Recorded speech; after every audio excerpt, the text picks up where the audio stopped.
13 సంవత్సరాలు పట్టింది. నాకు ఈ వెస్టీజ్ ప్లాట్ఫామ్ పరిచయం చేసింది మా సిస్టరు, మా అప్లైనర్ Manisha madam, BB madam, Pandu sir, total entire MSR అసోసియేషన్కి మై డౌన్.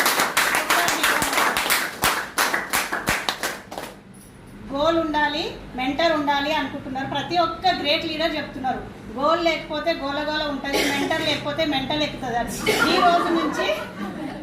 ఈ రోజు నుంచి నేను పాండు సార్ని మెంటర్గా ఎంచుకుంటున్నాను. ఎందుకంటే పాండు సార్ పని రాక్షసుడు అంటారు. సార్కి పని పిచ్చి, పని ఎవ్వరు ఎక్కువ పని చేస్తే వాళ్ళకి సపోర్ట్ చేయడానికి సారు ఎప్పుడైనా ఎల్లవేళలా సపోర్ట్ చేస్తాడు. అలాగే పాండు సార్ లాగా మనం కూడా పని రాక్షసులాగా తయారయ్యి మంచి సక్సెస్ తీసుకోవాలని నేను పాండు సార్ని ఈ సన్ సిటీలో ఎంచుకుంటున్నాను. Pandu sir mentor. నాకు నేను పార్ట్ టైంగా చేసుకోవచ్చు అనుకొని వచ్చినాను, డబ్బుల కోసమే వచ్చిన.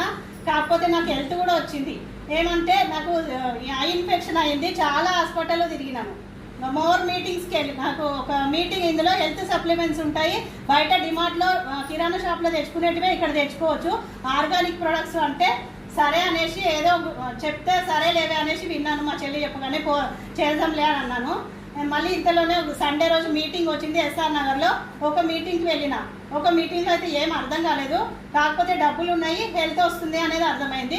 ఒక మీటింగ్ వింటే ఇంకా మీటింగ్స్ వినాలనిపిస్తుంది, అవునా కదా? క్లారిటీ కొంచెం తెలిసిందనుకో ఇంకా ఎక్కువ తెలుసుకోవాలి. మనకి మీటింగ్స్ వింటేనే క్లారిటీ వస్తుంది. ఇది అనేది కొత్త బిజినెస్, మన నాన్నలు కానీ తండ్రులు కానీ ఎవరు చేయలేదు. కొత్తదంటే తెలుసుకోవాలి. అట్లా తెలుసుకోవాలని నేను first meeting SR Nagar, second meeting భువనగిరికి వెళ్ళిన. అక్కడ పెద్ద సెమినారు, చాలా మంది లీడర్స్ వచ్చారు. లక్షలు తీసుకుంటున్నారు అంటున్నారు, 1000 తీసుకుంటున్నారు అంటున్నారు.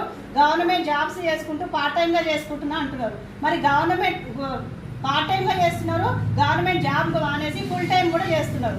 గవర్నమెంట్ జాబ్ కోసం చాలా మంది పోరాటాలు చేస్తారు, ఎన్నో ఎగ్జామ్స్ రాస్తారు. దేనికోసమని గవర్నమెంట్ జాబ్ వస్తే చాలు లైఫ్ సెట్ అవుతుంది అనుకుంటాం. కానీ గవర్నమెంట్ జాబ్ చేస్తున్న వాళ్ళకి తెలుసు మనకు మంచి లగ్జరీ లైఫ్. జాబ్ వచ్చిన వాళ్ళు మంచి లగ్జరీ లైఫ్ లీడ్ చేస్తున్నారా? మనకు తెలిసిన కాడికి ఉన్నారా? గవర్నమెంట్ జాబ్ ఉన్న వాళ్ళు మంచి లగ్జరీ లైఫ్, కారు, మంచి ఇల్లు, మంచి బంగ్లా తీసుకునే వాళ్ళు ఉన్నారా? లేరు. ఏదో లంచం తీసుకునే వాళ్ళు, అలాంటి జెన్యూన్గా అయితే తీసుకునే వాళ్ళు ఎక్కడా లేరు. గవర్నమెంట్ జాబ్ పేరుకు మాత్రమే, అందులో ఏమీ ఉండదు. అలా గవర్నమెంట్ జాబ్ మానేసి మరి ఎందుకు వస్తున్నారు అనేది క్లారిటీ తీసుకున్నాను. అట్లా పార్ట్ టైంగా 1 ఇయర్ చేస్తే 23,000 వచ్చింది. క్లారిటీ తీసుకొని మోర్ మీటింగ్స్కి వెళ్ళి క్లారిటీ తీసుకొని ఫుల్ టైం వెస్టీజ్ చేస్తున్నాను. ఇప్పుడు నేను గోల్డ్ పొజిషన్లో ఉన్నాను.